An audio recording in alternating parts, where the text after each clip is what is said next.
This is Pitch Like a Pro, Matchmaking Tips for Navy Gold Coast. I am your host for the webinar. My name is Alexis Romero. I work for Trident Proposal Management. And my guest today, my guest is Melody Bakhshandeh. She is the matchmaking chairwoman for matchmaking at Navy Gold Coast.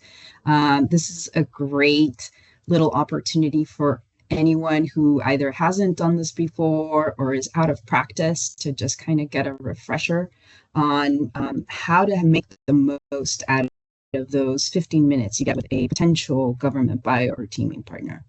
So let's jump in and we'll get going. Click. There we go. Right.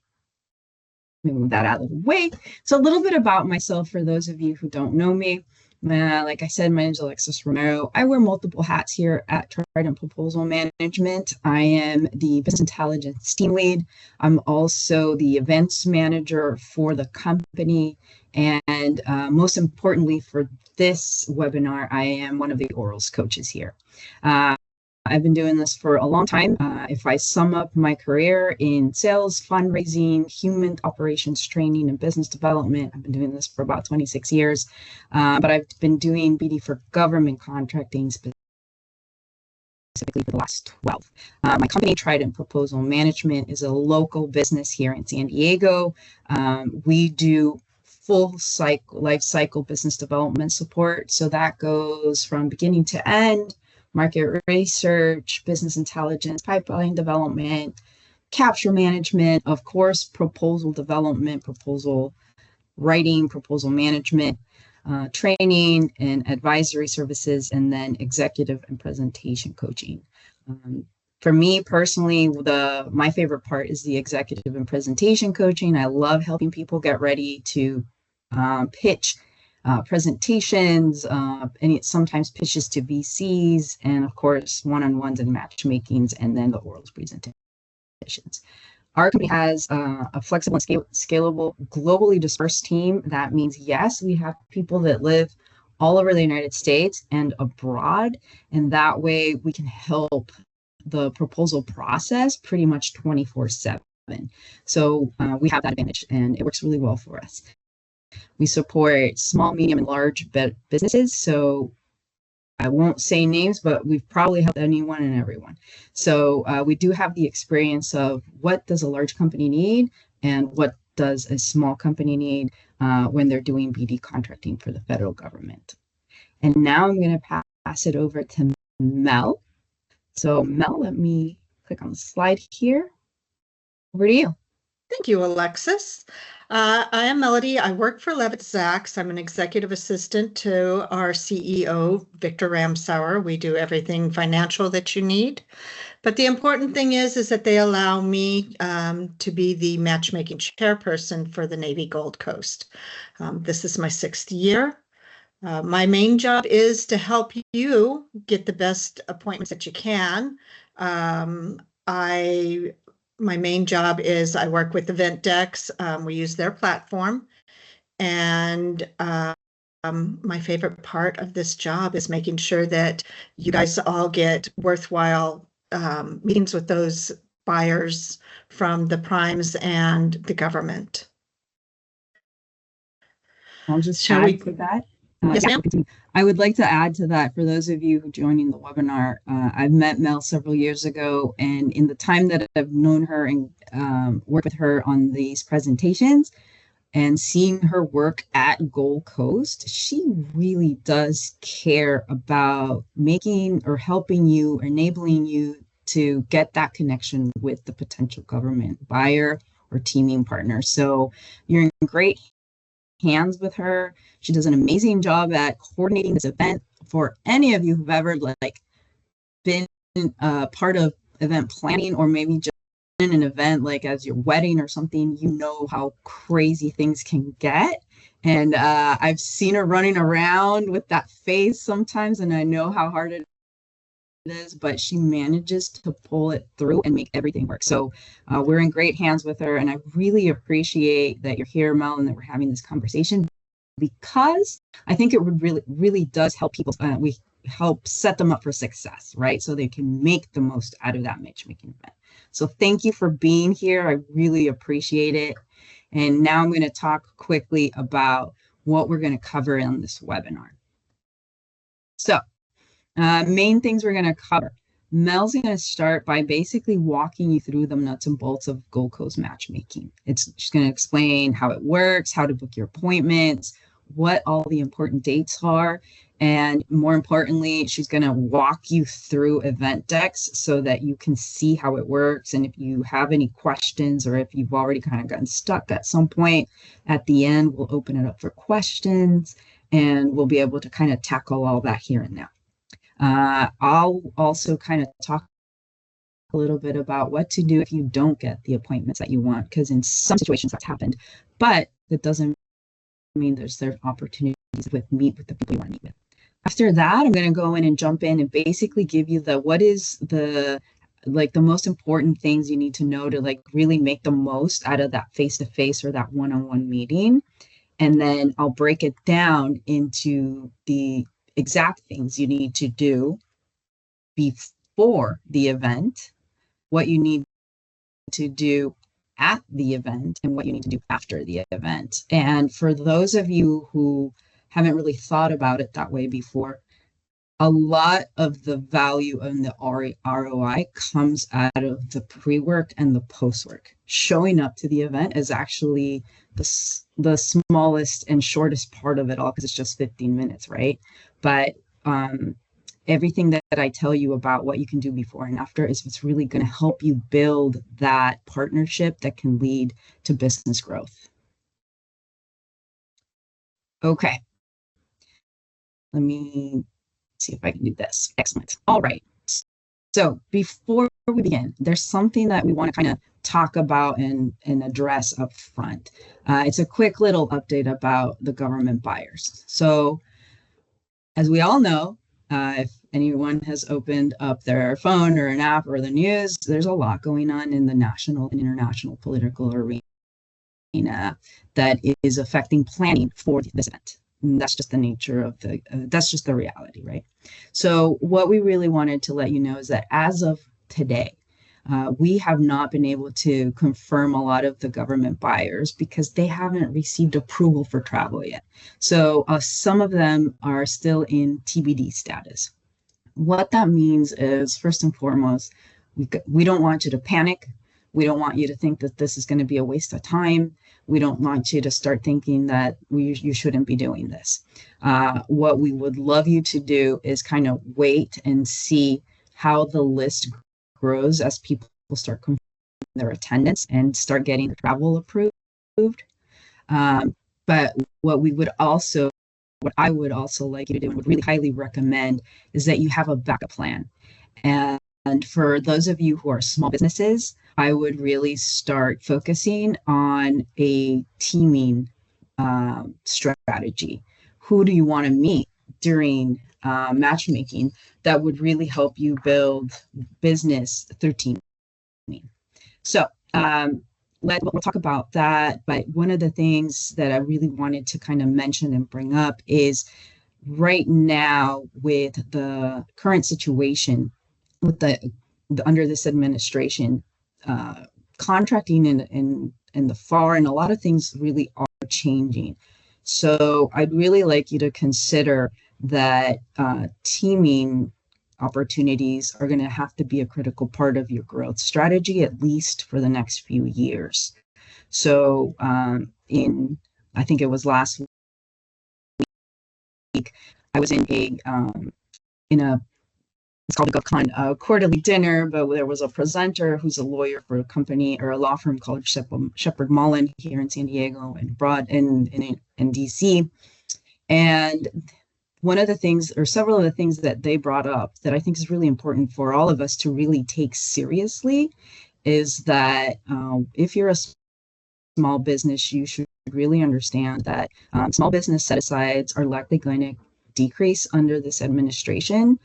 And they're decreased down to their obviously statutory minimums. So whatever is the minimum by law, that's what they'll stick to, but they're not going to grow like they have in years before. The other thing that you should know is that contracting officers very likely will no longer have to conduct market research to put out some of their bids. So what that means to you is that you're going to likely notice that they won't be reaching out to industry as much. So, that is a missed opportunity for you to get to know them and for them to get to know you. And the other thing too is that there's probably going to be a reduction or consolidation of a lot of contract vehicles. So things that you were planning on might not be available to you, or you'll need to find a teaming partner to meet the requirements to get on a certain vehicle. So all of this put together tells us that you need to start building alliances to get some of that work that you want, right? And how do you do that?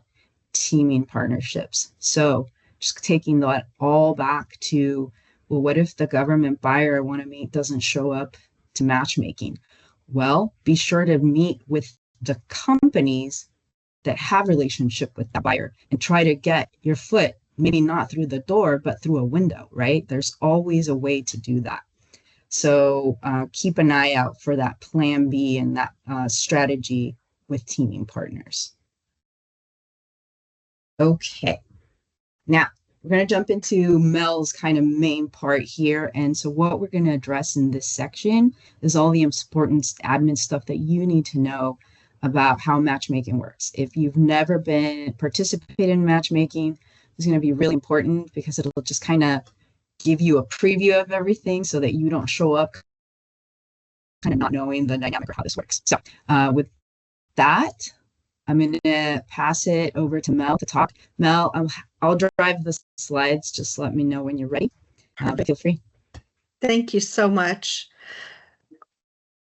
So matchmaking is, because we have so many people that want to participate, we limit the number of appointments to 3 per registered attendee.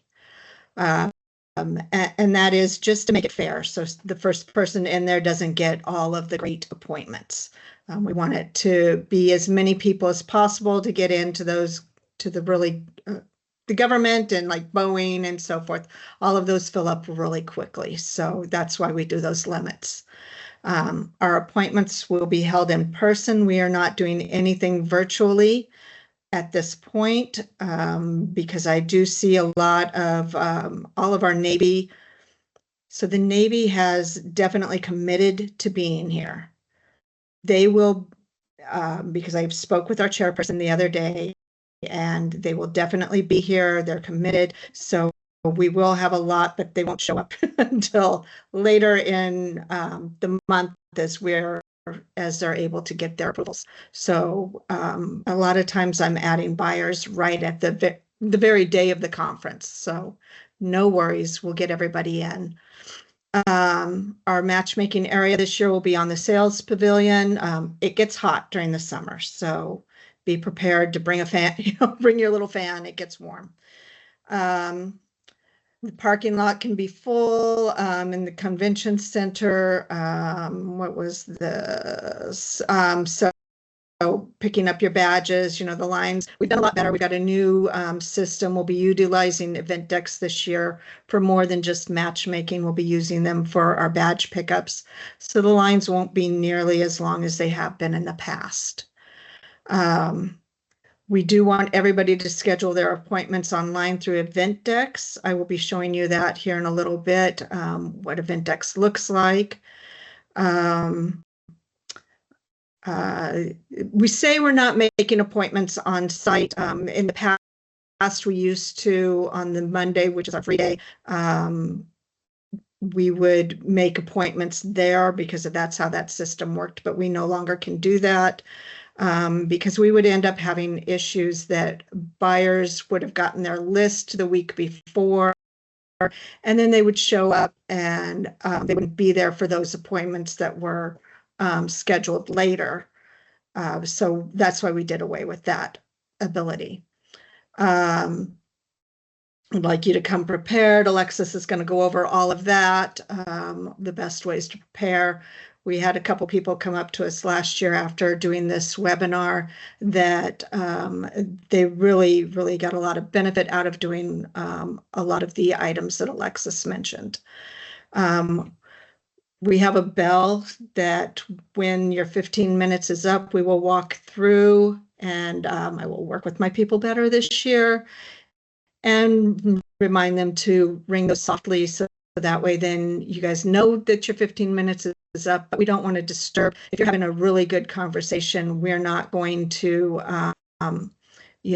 make you get up and leave in the middle of a sentence. So there's about 5 minutes in between appointments for you guys to wrap up your appointment and move on out for the next person to come in.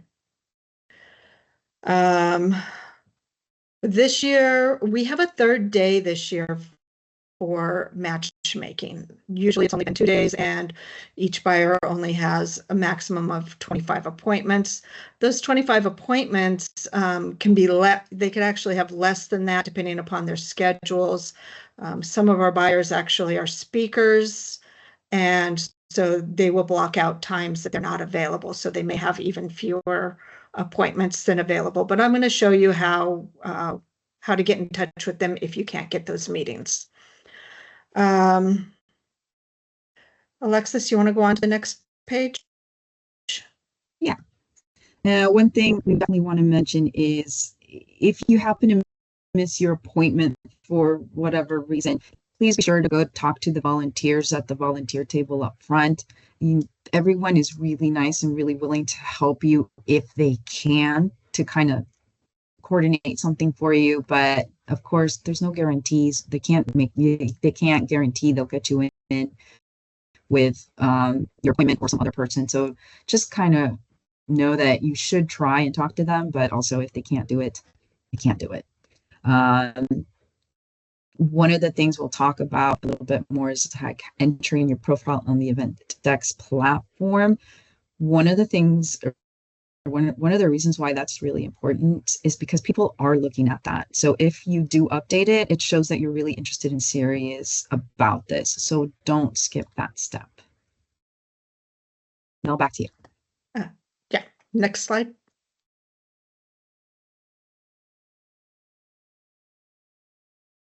All right, important dates for booking appointments.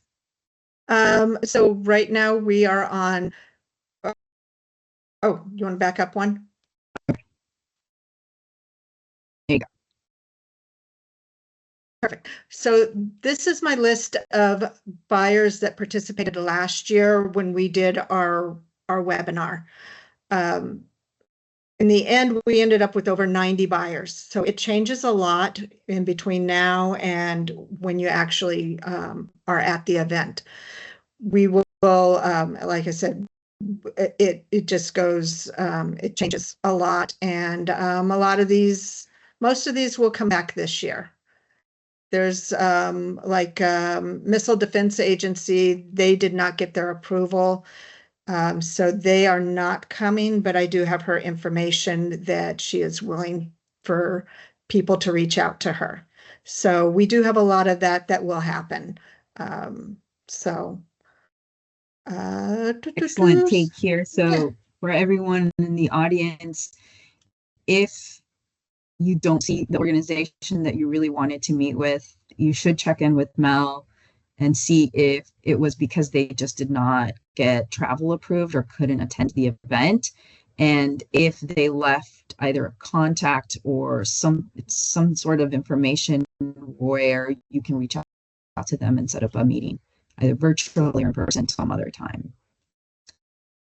Correct. The other thing too that is important, I think, to mention here, and people should know this, is that the buyers can reject, they have the right to reject requests for appointments, especially if they don't see the alignment or fit. So for those of you who are just randomly picking an organization to meet with because you want to pitch them your company, but they are construction based and you are professional services based, if they don't see the connection, they might reject it. So one of the things we're going to tell you several times throughout this presentation is to do your homework about your customer or the potential customer, and make sure that you're picking the appointments based on good fit and good alignment. Otherwise, they might say, I don't see why, and reject it. Okay? Mel, Okay. I'm going to move on to the next Yes, slide. please. Thank you. All right. Important dates for booking appointments. So we do not have EventDex set up yet because we are adding in more services with them. So I'm expecting to have them open soon, so everyone can go in and update their profiles that I keep harping at to get updated. Some of the important dates are those that are sponsors. They get first priority to get in and get appointments. There's not that many, so it's not going to make a big difference. We have early birds, then they get 2 days ahead, and then we open up on August 8th to everybody. So then once everybody's had a chance to get in, get their appointments scheduled, on August 13th, I will remove limits for anything that is still open.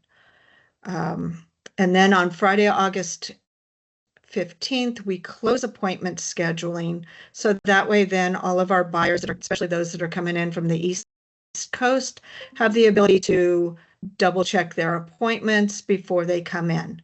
Now, one of the things that as we were talking about buyers, and they're all kind of picky. They're kind of like us. We all have our own little quirks, and I have some that they only will meet with people they don't do business with.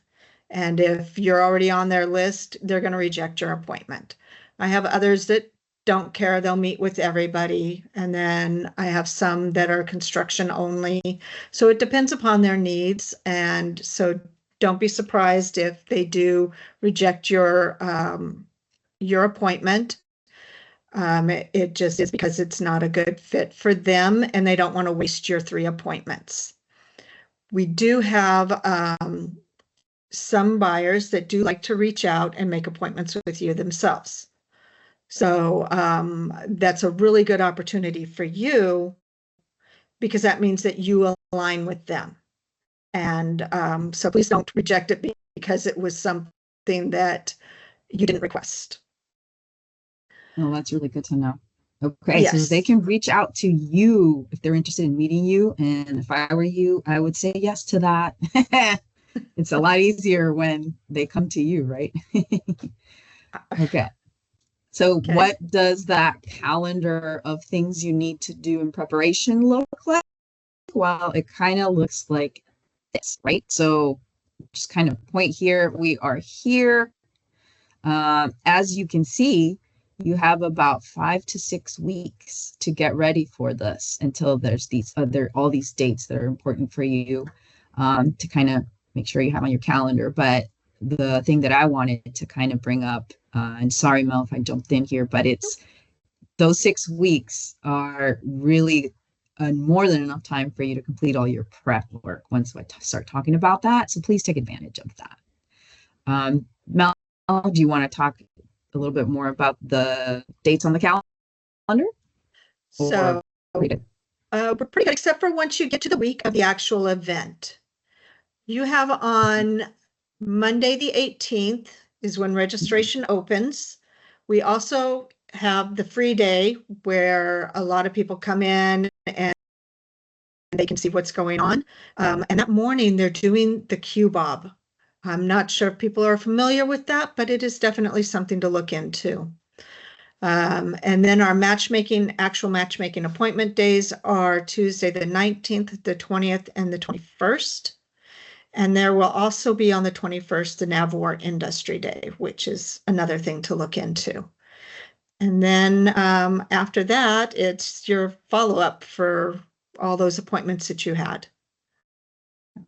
And just a quick note for those of you who don't know what the Q-Bob is, it's the Navwar Quarterly Business Opportunity Brief. So if you're interested in Navwar as a potential customer and you don't have already like a good standing communication with them, this is a great event to attend. This is the first time they host that the QBOB at Gold Coast, which I'm excited about because I kind of get to, kill two birds with one stone. And so I'll be attending that. It's very informative. I do suggest you go because also that's when they start recognizing your face and your company's logo, right? So be sure to show up if you're interested in nav or work. The other thing too I wanted to say is do not underestimate the value of the free day. Actually, that's one of the days that I love to go.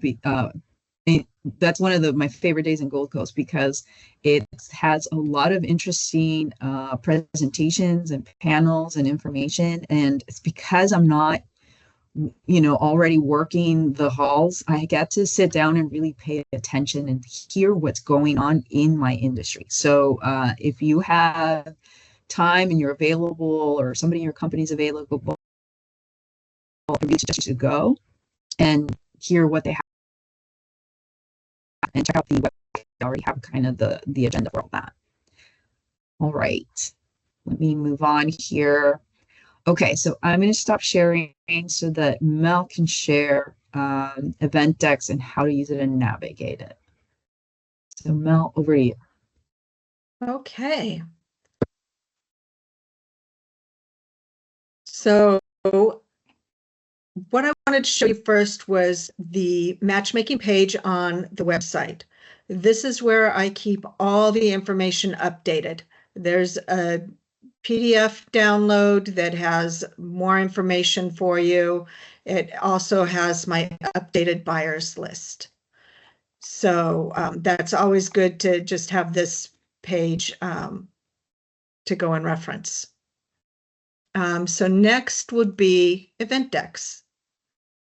So here is what you're going to see when you log into EventDex. I have it as a buyer. So this is what buyers are looking at from there, but everything works the same on the seller's side. So for this, you're going to see your dashboard. Not everybody's going to have it 100%. It's okay. I get so many emails from people that are, I've done everything I can possibly do, and it's still not coming up 100%. That's okay. You can have it way less, and that's fine. We have it also set up because you'll have in there your NAICS codes, and then the buyers will have in there the NAICS codes that they're looking for. So we have AI through EventDex that will give you your top 10 matches, which is kind of cool because sometimes there are companies in there that you didn't even think about or know that they needed your services. So, and the same thing with the buyers, they'll use that to look at. So then we go on, if you're up in here, you've got your profile. And if this little pop-up of your chat bothers you, you can just close it out. So in here, you can add attachments. You can add your logo. You can make a banner. If you've been with this, your particular email, you've used it before, you can copy profile and it should just enter all your information from previous years, but I would go through and double check and make sure nothing has changed. So you have your basic information that you'll fill out, and then you go on to your address and company information, fill in your NAICS codes. If you have any diversity types, you can do those. I know that they're not necessarily looking as much at diversity, but some of the buyers may still do that. And then this is if you want to put in a LinkedIn information in there. So that's basically what you need to fill out for your profile. Pretty simple. And then you would click on attendees. And this is going to give you your list of attendees. So in our case, I'm looking at all of the buyers that were there from last year. So this is last year's list. And you can see your top matches in here. You can click on the bookmark. It's supposed to bookmark. And then they show up in your favorites if you bookmark them. And that makes it easier for you if you're looking at them now before you go in and start making your appointments. That way then, once your appointment setting time opens, you can start booking appointments. You can just click that on your favorites and see if they have anything available. I know they're switched off. Okay, so because this is last year's, I'm not able to look at it as easily, you know, like with booking appointments. But if you go in to looking at your appointments, in this case, you'll have here listed all of your appointments. And then if we switch over to managing the schedules, this is where you're going to go in and you can block out times that you're not available. And this is what we will be requesting of the buyers to do, so that way then you don't schedule an appointment with them when they're not actually available. So that's, and we do not have the wait list activated, because we do that based at the event. So if you don't get an appointment with who you want, then we see if they can meet with you if they have a break in between. Some of ours are extremely booked.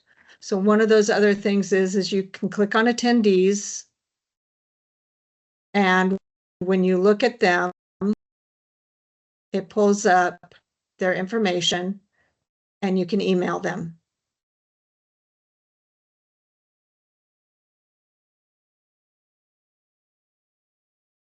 And that's pretty much EventDex. Alexis? Great. Thank you, Mel. All right, You're welcome. I am going to take over. And then, of course, if you guys have questions about EventDex at the end, we'll do the Q&A. And if we need to kind of go back and show it again and demo it again, we will. So don't worry about that. More to come. All right. But for now, let's continue with the presentation and talk about what we're here to talk about. Okay. So one of the things that might happen after all the things we talked about, you know, booking your appointments, is that you might not get the appointment that you wanted. Okay, so what do you do then? There's several things you can do. You can hang around the matchmaking area and check with the volunteers to see if they can fit you person or that organization at some other point. Again, remember, it's kind of they'll try, but there's no guarantees, but it doesn't hurt to try, right? The other thing you can do is you can reach out to that person or that organization or that buyer directly and say, you know, I attempted to schedule a meeting with you at Matchmaking and we couldn't do it. Is there any way I could meet with you at the conference, at a happy hour, or at some other time? You know, show them that you were trying to meet them through Matchmaking, and then might open the door for a opportunity to meet them somewhere else. And the other thing you can do is what we call the create a chance encounter. A lot of these people, like Mel said, are going to be at the conference doing multiple things. They might be in a panel, they might be presenting, they might be at a booth. If you do a little bit of research and homework, you might know that, and then you create the chance encounter by kind of running into them and talking and asking for time to meet. There's a lot of opportunities for that. So I do encourage you to kind of think about that and try. One of the things that we will ask you, though, is that if you do get to talk to the person you wanted to talk to at their booth, for example, and, you know, then don't make the appointment on EventDex or change it, because we want to make sure that we fill all the matchmaking appointments with somebody that actually will go and sit there and talk to them. So I would say go talk to them at their booth. If you didn't get the appointment, if you missed it, or if the person wasn't there when your appointment was scheduled, then go talk to them at the booth. All right. But like I said, at the end of the day, it doesn't hurt to try. All right. So let's talk about how to get the most out of matchmaking. The truth is, there's not a lot to it, right? You have 15 minutes to talk to somebody, human to human. You got to make a good impression. You got to get to the point. You got to talk about things that resonate to them, that kind of grab their attention. So to do that, there's four things you have to do, right? One, and I will tell this to everybody, is guys, you got to show up prepared. The companies and the people who show up and say, I know my stuff, I'm just going to wing it, I'm just going to go with wherever the conversation takes us. Well, guess what? That conversation might take you nowhere of your particular interest or goal. So you have to at least be prepared enough to know what to ask and how to navigate the conversation in your favor. So one of the things that you need to kind of prepare for and do your homework on is you need to know their organization. You should understand their mission, their vision, their North Star. What have they been talking about? You should definitely look and study their industry days, their acquisition forecasts, anything that they've put out to industry. You should know inside and out. And then you should take it one step beyond that and you should connect the dots for them. You should take all that information and say, this is how we could help you with that. This is what we're particularly good at. And this is what we're interested in supporting you with. So that's what I say when I say show up prepared. Once you put all that information together and you kind of connected the dots and you're like, we would be great at doing X, Y, and Z for them. Now you have to really start fine tuning that messaging and prepare to have a conversation that gets to the point. A lot of times I've seen people show up to these one-on-ones and they sit down and they start rambling about their prototype or their service offering, and they just kind of they get confused because they didn't really practice or outline and decide what they wanted to say. So it kind of goes long, and then guess what? You're out of time, and you didn't get to the good stuff. So when I say succinct and relevant messaging is what's the good stuff, and start with that. That's the most compelling talking points, and you need to get to those very quickly, and they should be very clear. A lot of times people will go and start with, my name's Alexis, I work for Trident Proposal Management. Our company was founded in 2010. We have about 45 employees who happen to be male spouses, and that's one of our main values. This is very interesting. I'm not saying it's not, but guess what? It's not what they're here to talk about. So I would set all of that aside and I would say, I'm Alexis. I work for Trident Proposals. We help companies build their proposals. We know the process inside and out, and we just really, kind of like do all that and say, I think we could help you in X, Y, or Z. And that's how you kind of get to the point, right? The other thing that I've heard and seen people kind of drop the ball on is listening to them and being responsive to what they're kind of starting to talk about. If the unspoken or explicit wants and needs, it's like you start saying, well, I know that your organization does X, Y, and Z, and that your forecasts are putting all this work out, but then they start to say, yeah, but one of the key things that we've been talking about recently, or one of the main things that we're looking to do in the future, if you kind of hear those hints, then you need to be ready to pivot and talk about that, because now you have a new piece of information and it is critical and it is vital for you to pivot to that and say, interesting, tell me more. How could we help? Or say, I know, we could do this or that for you. Some companies will bring it back to whatever they wanted to talk about. But at the end of the day, this isn't about you. It's about how you can help them.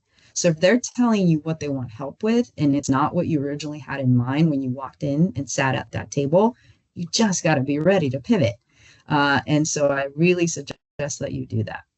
And last but not least, and I have to bring this up, is you have to do all this with a professional, courteous, and agreeable attitude. We're starting to notice a lot that people will kind of forego some very basic professional like courtesies, like knowing the name of the buyer in front of you because you're busy, you're in a hurry, you have an app and you know that the app will tell you who that is. But what if the app's down or stuck or you don't have Wi-Fi? You should really do your homework and show up as yourself, but you're the most professional version of yourself. Know who you're meeting with, be polite, have an agreeable attitude. Don't go in there with a sense of you owe me work or you owe me something, because the truth is they don't. People want to connect with people who are going to make their lives easier, not harder. Do not underestimate that. So always show up with the positive attitude of, hey, how can we collaborate, right? Let's see, for key takeaways.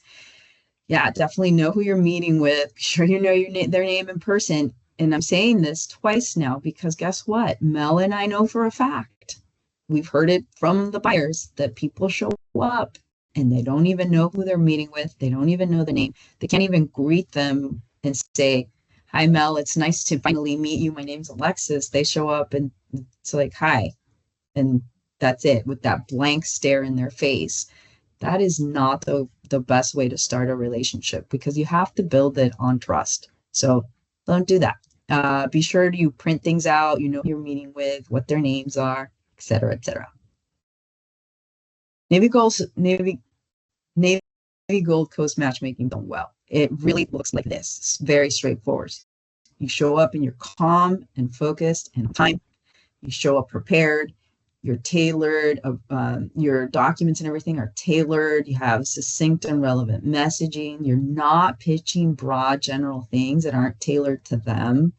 You are ready to talk about specific opportunities and contracts. Very important. You ask open-ended questions about their pain points or their North Star. And you let that lead to an engaging conversation, right?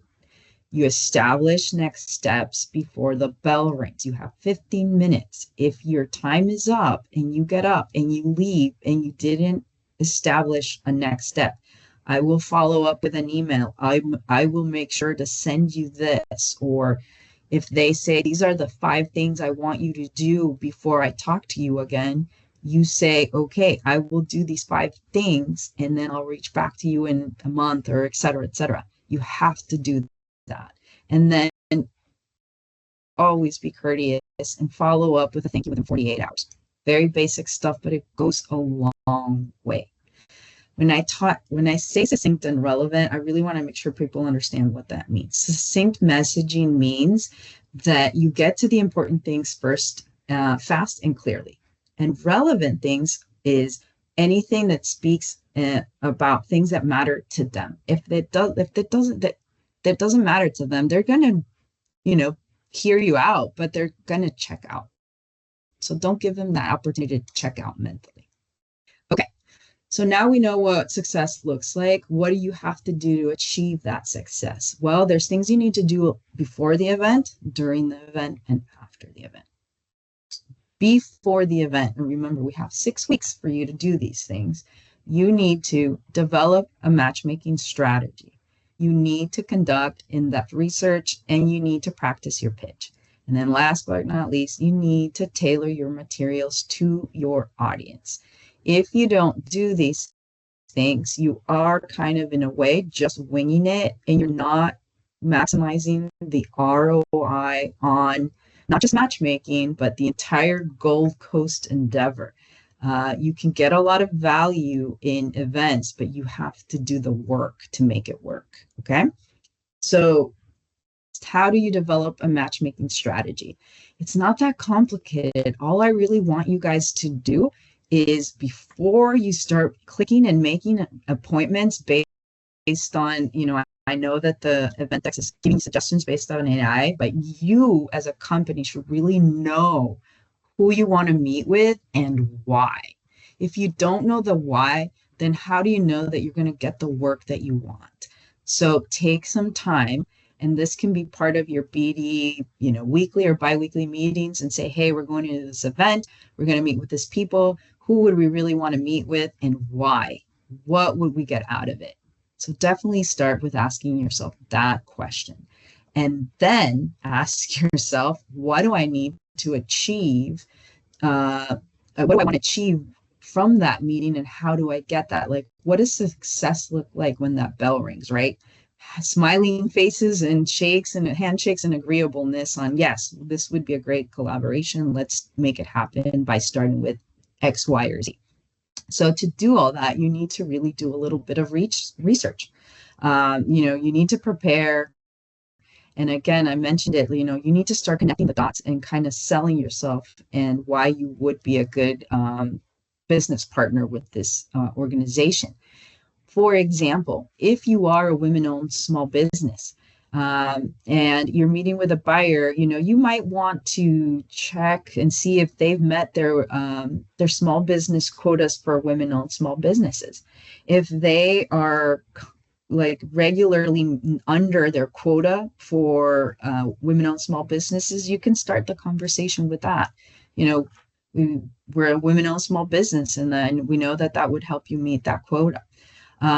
If they're a large business and you are interested in a teaming opportunity, you should walk in knowing the contract that you would like to be on their team in, and then look at the solicitation requirements and really identify which pieces or requirements from the SOW you could do for them.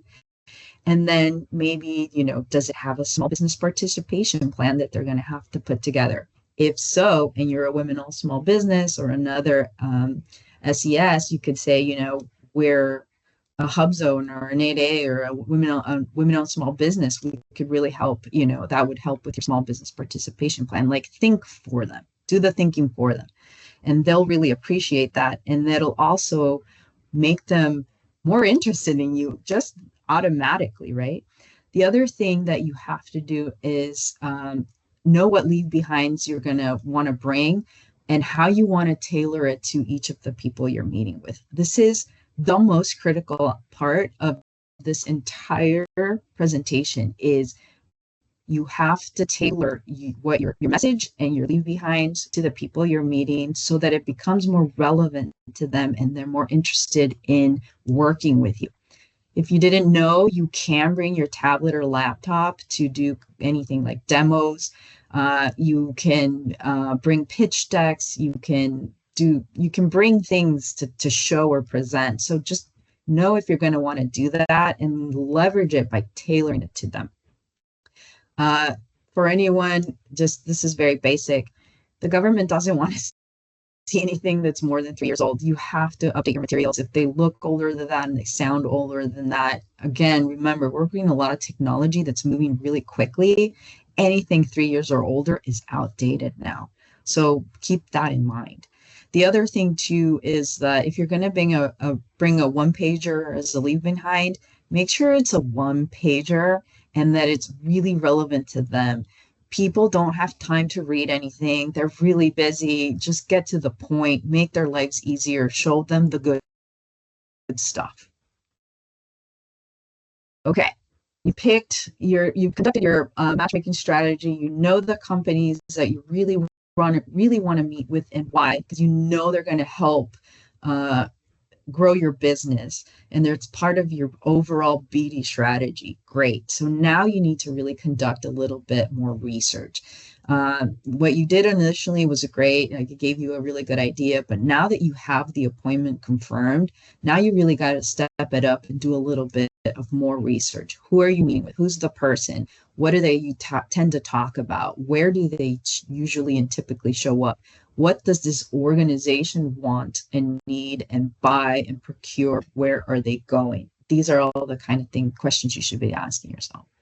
Now, again, you have six weeks, so that's a good enough time. And I will usually tell my clients, You know you're ready when you can answer the following questions. What are they saying that they need? What do they care about? How can you help their mission? How can you reach their North Star? A lot of them will tell you what their North Star is. Pay attention to that and talk about that. If you don't know that, then obviously you're not going to be as appealing. The other things you should ask are, what opportunities could you support? What for teaming partners? What requirements could you step in and provide support with or write-ups for? Make them see you as a valuable asset that they want to have on their team. And then, is there anything this person and I have in common? So I always do a little snooping on LinkedIn or whatever social media I have available to me to see, once I know who I'm meeting with, like, what's their background? Did they go to what degrees, what school, what area, where are they from? Anything that you can leverage to connect on a human level, I say do it, because people really do have an interest in getting to know each other. So don't underestimate that. The next thing is practice your pitch.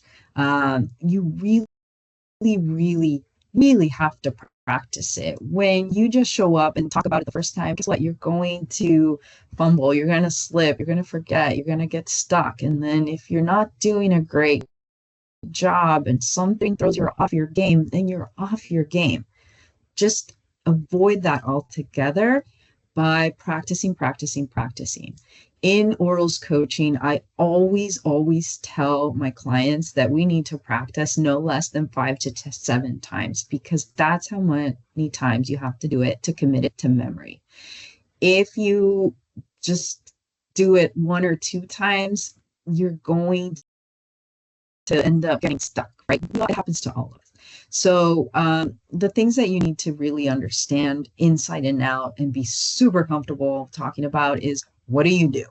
I suggest you pick your top 3, maybe 5 if you're a large company and do a lot of things. Like, we do A, B, and C. What I don't want to hear, and what you should not be doing ever, and I don't know why people think this is a good idea, but it's not, is to say you do 10 things or more, 20 things. It's like, yeah, we do that. We do cybersecurity. Oh yeah, but we also do janitorial. Like, come on, really, all that really says is you are not specialized at what you do, and I want somebody who's specialized. So being the master of none isn't going to help you. Pick your top most important or vital service offerings, the ones that you're really good at, and talk about those. How do you do it? Be ready to explain your process. You should kind of have an outline of your approaches, really committed to memory, and it's got a very big overview, but be really comfortable with it and know your key differentiators. If you do something that 10, 20 other companies do, like, what's the difference? Why would I pick you over the other 19? You should really, really know that. And you should start the conversation with that part first, right? This is why. And then where have you done this before? This is the proof in the pudding, right? And it's basically your past performance. Organizations, size, scope, magnitude, complexity. You should know and be ready to say, I can do this. I've done this before 6 times with 3 customers in the last 8 years. That is called substantiating, and you should do that. And that's why you should practice your pitch. And then, what are some of your success stories? If you have a really good success story, always bring it up. It's great. It'll really help you. Then, last but not least, you need to tailor your presentation, your messaging, your pitch decks, your demos. Everything needs to be tailored to the audience. And the audience is whoever's sitting in front of you, right? If you're talking to a large company, it's completely different what you're going to talk about versus you talking to a government entity or a government buyer. So for the large company, they want to know how you can help them win the work, right? They want to know, they already have their favorite teammates, but why would they pick you or add you? If you are like a small business or a particular SES, how could you help with their small business participation plan? They might, be hurting for a hub zone or something. You should tailor that conversation to that. And so remember that for them, they are also always interested or motivated in keeping competition to a minimum. So if you're really good at something, they probably don't want you as a competitor, so they'll gladly take you as a teaming partner. Talk about that, right? Talk about the things that would highlight you, your differentiators, and say, man, this company is great. We should have them on our team. For the government, it's they want their contracts to be successful. They want to accomplish their mission. They want to lower risk. They hate switching costs. They understand the value of advocating for you as a small business. They want you on the team. So tailor to them. All right. What do you do at the event? Like I said, the event is 15 minutes. So it's the shortest of all the the things that we're going to talk about. There's 3 things you need to do. Basically, you need to speak succinctly. You need to listen to them and give them a chance to talk, and you need to take notes. So I'll just kind of show you what that means. So speaking succinctly, again, you have 15 minutes. Do you know what you're going to do in 15 minutes or what you can say in that time? You basically only have time to do your standard greeting, talk about the reason why you wanted to meet with them, give them a chance to tell you stuff about them that you might have not known, and then establish the next step, or the follow-up. Those are the 4 basic things that you'll have time to do in 15 minutes, but you should hit all 4 of those. Why? Because it's going to give you that momentum of potentially giving you another opportunity to talk to them and build that relationship. So things like knowing their name, their role. It's all the stuff you need to prepare. You need to show that you have deliberate interest in them. You need to connect the dots for them. You need to have your proof points ready and know them inside and out, because that substantiates what you're claiming. You should show genuine interest in their work and their mission. Show that you are engaging and an active listener and the best teaming partner they could ever have, and then create that follow-up opportunity. You should not leave that table without that follow-up opportunity. Listen to them. Give them a chance to talk. I already mentioned this a little bit briefly, but ask them, what is it that you're interested in? What are your current pain points? Where you want to go next? Like, how could we help with that? Ask that kind of open-ended question with genuine curiosity, and you'll get there. Remember that this conversation is not just about you pitching yourself or your company. It's about you pitching what you can do for them. That's what's going to be truly engaging. And it should be a dialogue, not a monologue. It should not just be you talking like me here, like the whole 50 minutes and not giving them a chance. Make it buyer-centric, make it about them. And always be listening for the tacit and explicit wants and needs. It's some unspoken stuff, some explicit stuff. Search for that in the conversation and then respond to it and pivot what you need to say to conform to that. And then last but not least, I know this sounds really old school, but you have to take notes. A lot of people come into Gold Coast, go through the motions of meeting and talking with all these folks, and then they leave. And then they get on a plane or they go back to their office and they're back to doing their regular job. And that's it. Where's the business development part of it? It is in the follow-up, and the value of the follow-up is in the strength of the things you say. So you need to take those notes. You don't want to forget the important things. Who did you meet with? What did you talk about? What were they agreeable to it? Like you'll know what they're agreeable to when you're talking to them and they're doing this, just kind of nodding their head, saying yes. In their head, they're saying, yes, I agree to that. That means they're interested in that. You should take advantage of it and talk about it in your follow-up.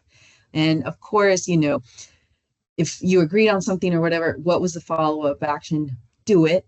follow up, say something, and connect with them on a human level. Like if you both graduated from San Diego State, you might want to say that, and or if you had the same instructor or teacher, you might want to say that too. And just connect with them on a human level. It will really go a long way.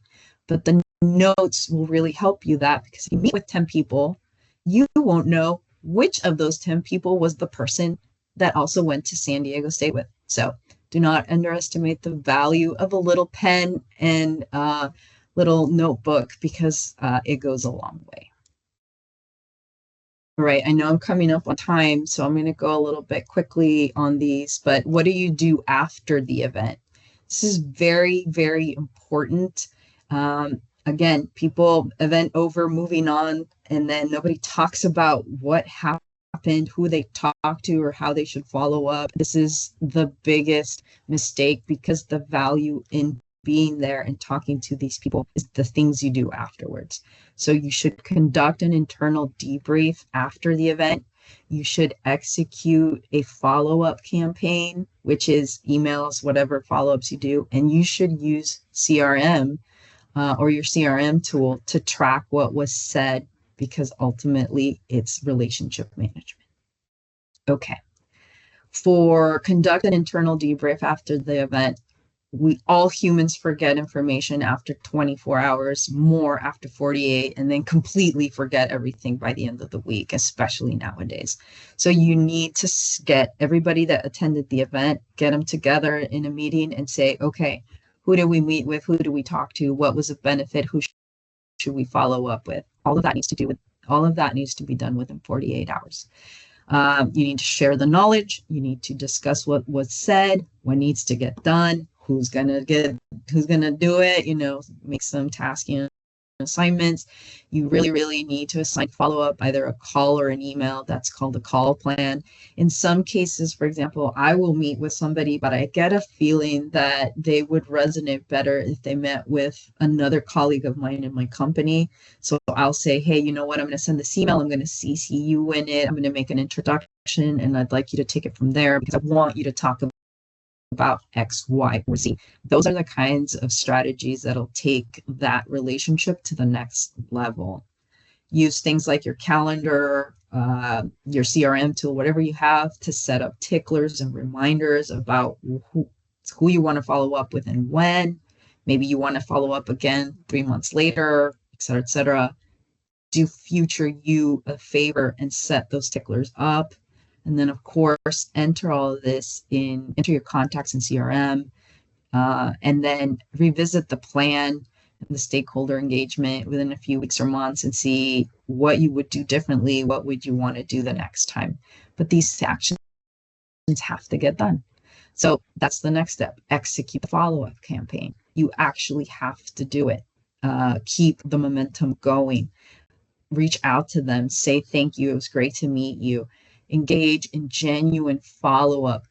Do not be the company that sends out generic emails. Do not be the company that has the interns called everybody they met and not even know what they're going to say. It has to be genuine. If you had a connection with a person, you have to connect with them again to keep it going. Do not create unsubscribe or block moments. Do not treat them like a scam badge. There is no relationship building in that. Okay. All right.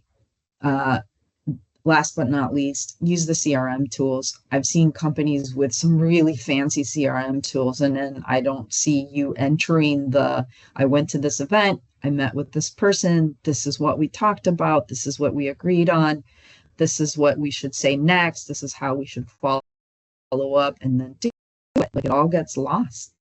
But then that's the value of the tool. Again, let's not forget that CRM stands for customer relationship management. You need to manage that relationship and keep track of all that. So please use the tool if you have it.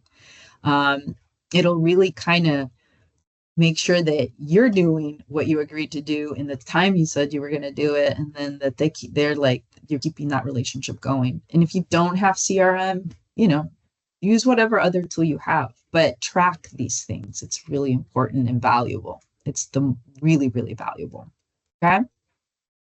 And I know I'm a little bit over time here, but we're almost on, I promise. You know, the last thing I want to say, or the last thing I'm going to acknowledge is I've heard this before. Alexis, I'm a small company. I do not have the resources to do all this. This is a lot, right? Like I only have a few hours to prepare and it's just me and a couple of people. Like what should we focus on?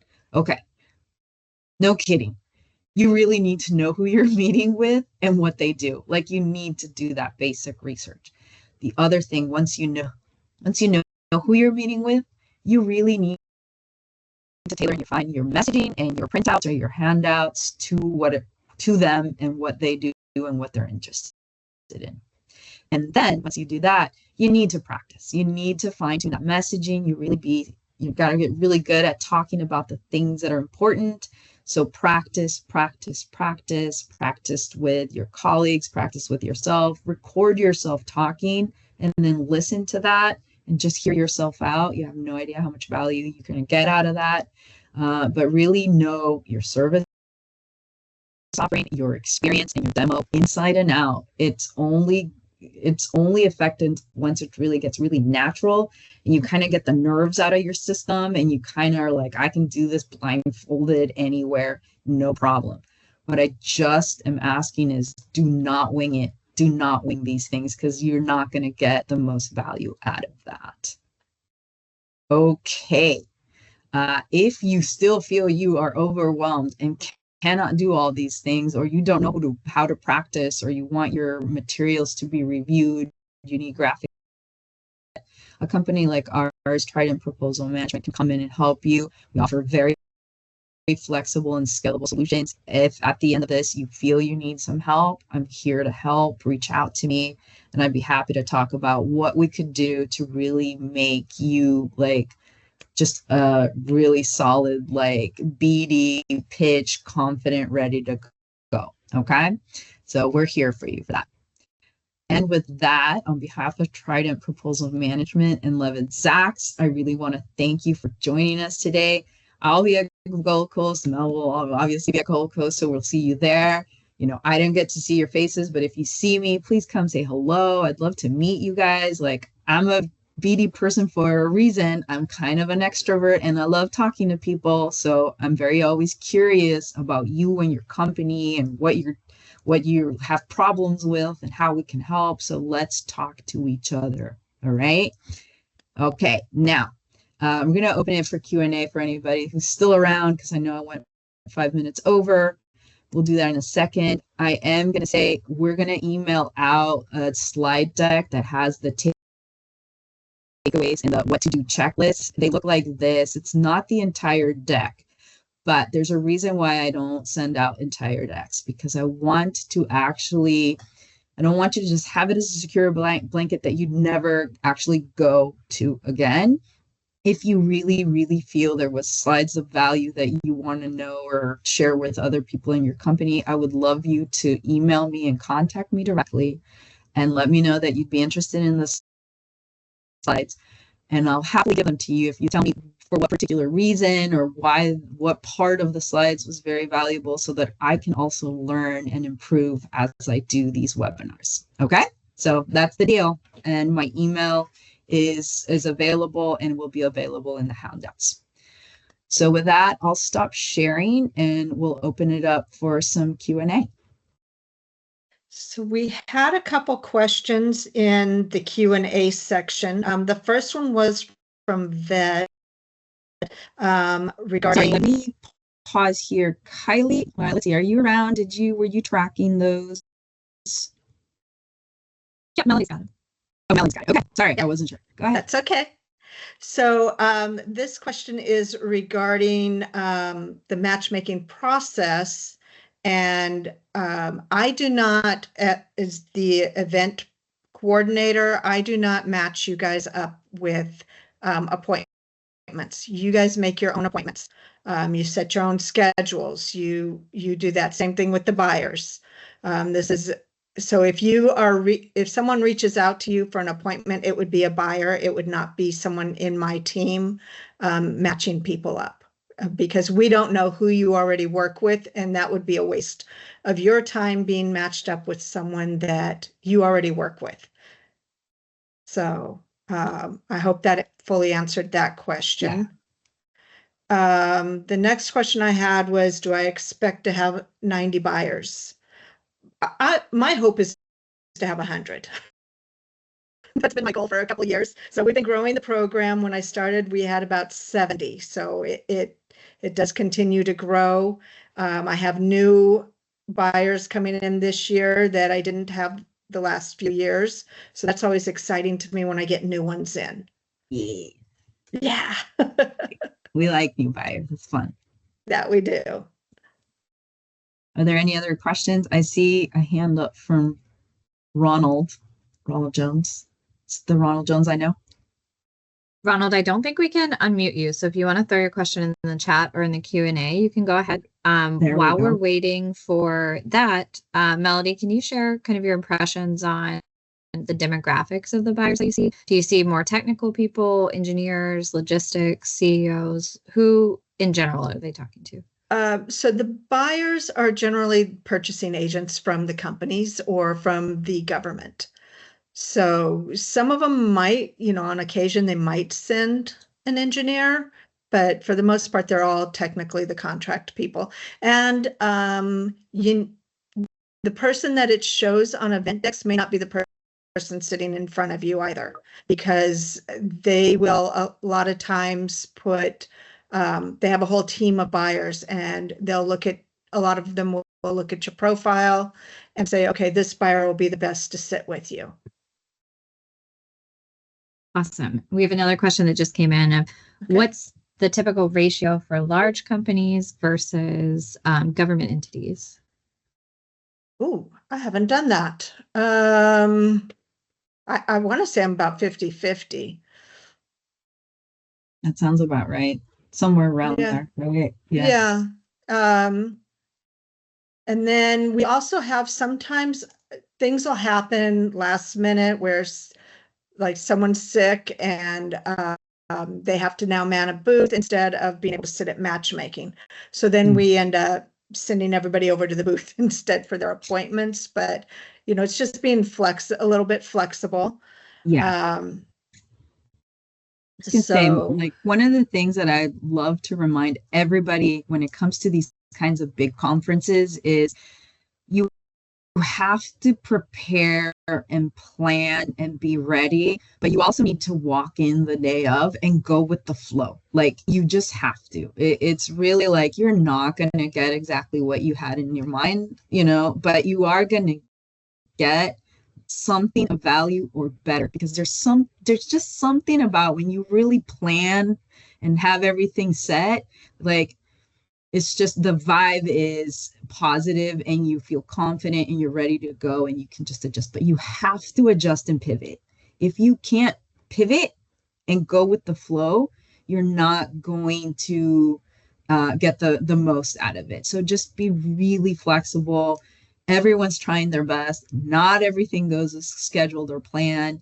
And a positive attitude is going to be great for everybody, including yourself, right? Like if you're just mad and angry that things aren't happening how you expected it, you're not going to get the most out of this event. But if you're like, it happens, and you know what, I'm really prepared and I knew this person and I wanted to meet, but this other person here is great too. It's a good attitude is going to go a long way. Have fun with it. It really is supposed to be fun, pleasant, enjoyable to meet and interact and get to know other people. Like, let's not forget that. Definitely. Things definitely go awry. Last year I had last minute, I had 2 tables for this one buyer.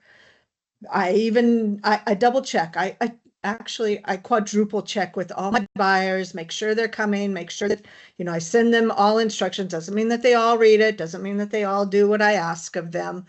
But I had 2 last year that didn't realize that they only wanted 1 table, but they had scheduled themselves for 2.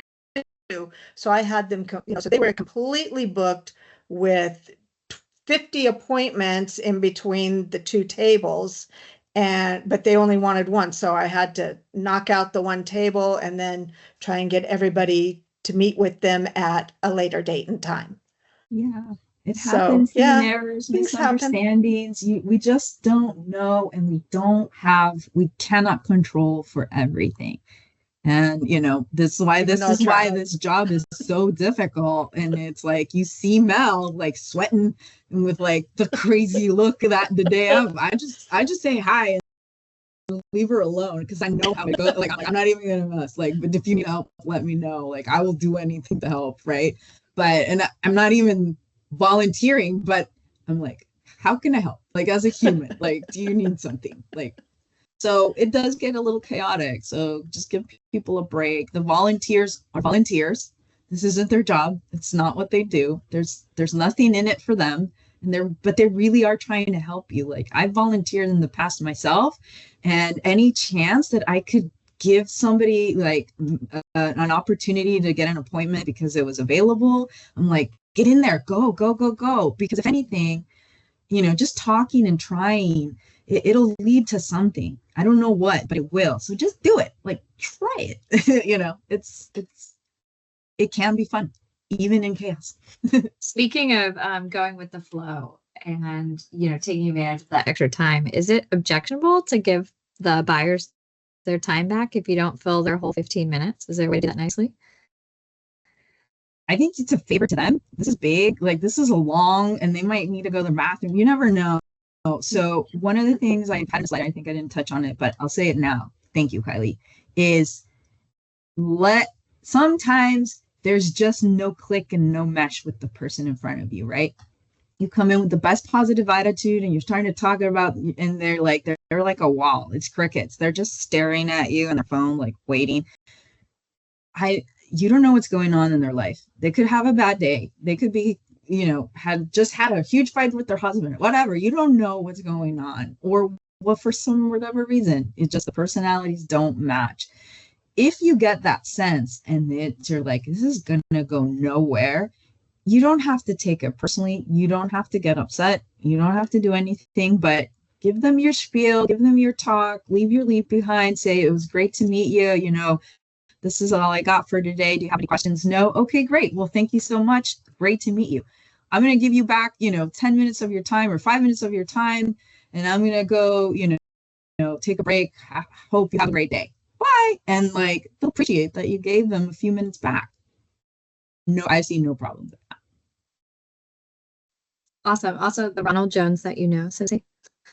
Is it the Ronald Jones? It's the Ronald Jones I'll give it just a couple more minutes in case anybody else has any questions. You can go ahead and pop them in the chat, but otherwise that's it. Yeah. And if you do have any other questions later in the next 6 weeks, if they come back, please let me know. You have my email. I personally love chatting about this. I can chat about this forever. I don't know that my company wants me to spend all my time chatting about this, but I certainly enjoy it. And I do think that we all grow from these conversations. I get to know you, you get to know me, we get to have fun with this, and we get to grow our business out of it. There's a lot of value there. So please reach out to me whenever you like. Follow me on LinkedIn. You can send me messages on LinkedIn. And like I said, if you see me at the event, say hi. That'd be great.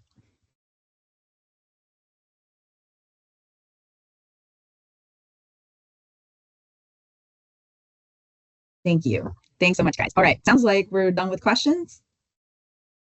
You guys can always reach out to me too. Anything related to EventDex and matchmaking, I will gladly email you back as quickly as I can. She's very responsive, like she's on it. So we're here to help, guys. We're here to help. So we want you to succeed, and that really is what motivates us to do this webinar for you. So go forth and conquer, and let me know how it goes. All right. All right, everybody. That's it for us. Thank you so much. Thank you.